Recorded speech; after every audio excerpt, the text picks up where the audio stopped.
So now the other center which we have here is very important center called as the Vishuddhi chakra. This is the center Vishuddha. One is Shuddha means pure, but Vishuddha means absolutely pure. This has got 16 petals, as we have got the cervical plexus expressed in the rose, which has also got 16 subplexuses. It tallies with medical science completely.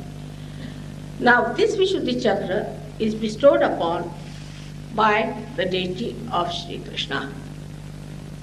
Shri Krishna is the one which is the evolution of the Vishnu Tattva from there upward to the state of primordial being. He is the one who resides as the primordial being, as the whole, as Akbar. When Muhammad Sahib talked of Akbar, he talked of Shri Krishna. This is the finger which represents this center.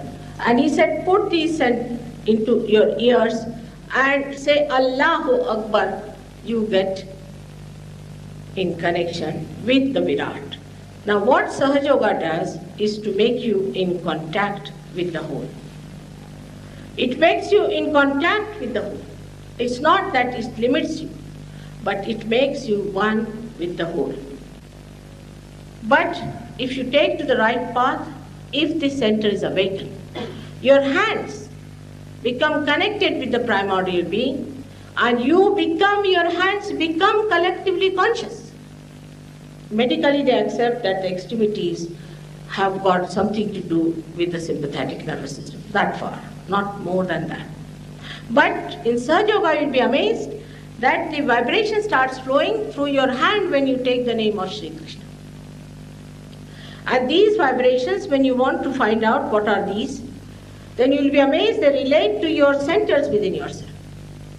Even if you get 10 children who are realized souls and tie their eyes and ask them about a person who is sitting before them, what's wrong with him, they will say one finger or this finger or this finger or two fingers.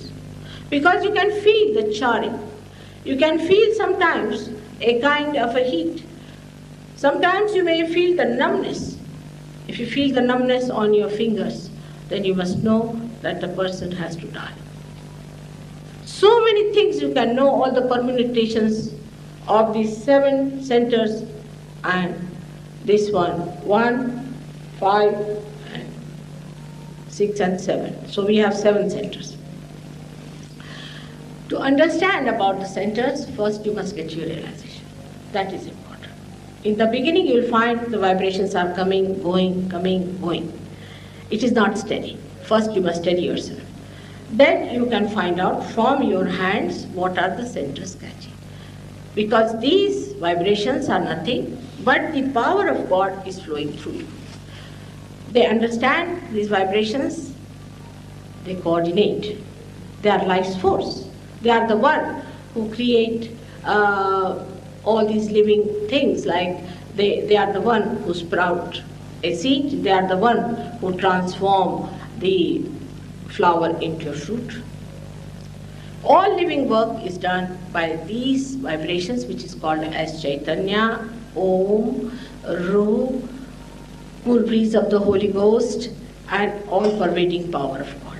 That starts flowing through you. First time you feel them. Yesterday many people felt it, and people were very happy that so many felt it, because that's a sign that here many people are going to get realization. You don't have to go anybody. You have to just practice a little bit and find out. You'll become such an expert. One person in India who got realization has so far given realization to at least 10,000 people in a village. Many villages. He's a very ordinary man. We wanted him to come, but there was a kind of a visa problem, so he could not come. He's a very simple farmer. And he got his realization, and he knows so much about Sahaja Yoga that you'll be amazed. He has not been to any university, to any college or anything. But he's so knowledgeable. Because once you have these vibrations, they guide you. So, the spirit sitting in your heart guides you and tells you what is right and what is wrong. If you have to ask a question, Mother, is there God? If you ask this question, immediately there will be a tremendous flow saying that it is there. Now, how to understand that these are the vibrations of God? Also, this question can come. We can judge them relatively. For example, in one of the programs in Pune, people invited me to speak in a place which was owned by Brahmins, and they opposed it.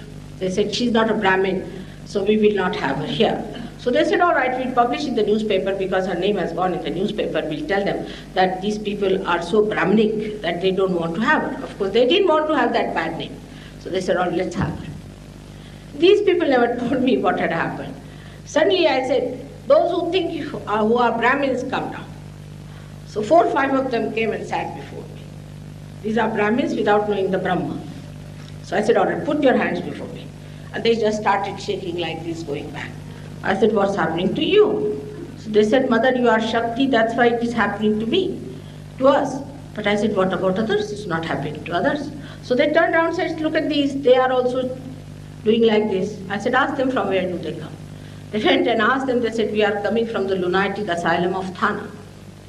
So these fanatics who believed that they were Brahmins were reacting the same way as these lunatics. And they believed that they were Brahmins, they were not supposed to touch anybody, they were untouchables people, and they were, the one who gave them realization was from so-called untouchable, a shoemaker. Now he's become their guru of all these Brahmins and he's teaching them about God. So this center gives you the power to be one with the whole. It has many powers, but the main power it gives you is the power to be one with the whole and to have all the powers of that deity within you awakened so that you can become aware and make others also aware of it. Those people who talk too much, catch on the right vision. Those who do not talk at all, catch on the left. Those who feel guilty, catch on the left. Those who think they are all right and aggressive, they catch on the right. It's like that. So this has to be understood in right perspective. That if you misuse this center, what happens to you? So how you should give yourself a balance to improve that. But the best part of Sahaja Yoga is this, that when you get them realization, they are separated from themselves.